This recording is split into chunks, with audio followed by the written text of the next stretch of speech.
Subscribe my channel and press the bell icon.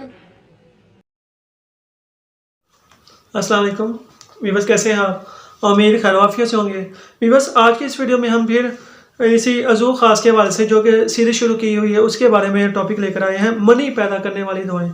तो सबका videos में हमने मुग़ल्लज़ मनी दवाएं बात की हैं, तो इस वीडियो में हम मनी पैदा करने वाली दवाओं के बारे में बात करेंगे। जो मेरी नज़र में है, मेरे तजर्बे में है, वो मैंने लिखी हुई है, मैं आपको बता देता हूँ।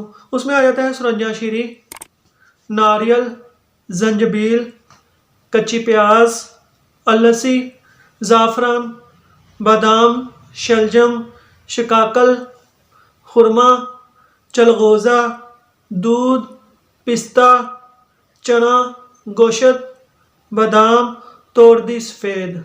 तो वीवर्स, ये वो दवाएं थी जो कि मनी पैदा करने वाली दवाएं हैं। और भी होंगी, और भी काफ़ी हैं, लेकिन जो मेरे तजर्बे में थी, ख़ास मैंने अपने वो नुस्ख़ाजात औलाद में बताई हैं। तो ये वीडियोस बनाने का ये मकसद है कि आने वाले वीडियोस में मैं आपको नुस्खे या औलाद बताऊंगा, आपको आसानी समझ आ जाएगी कि कौन सी दवाएं किस नुस्खे में, किस औलाद में आप इस्तेमाल कर सकते हैं। तो वीवर्स, उम्मीद है आपको ये वीडियो पसंद आई होगी। मिलते हैं नेक्स्ट वीडियो में, तब तक दुआ में लाजमी याद रखिए। जज़ाकल्लाह खैर।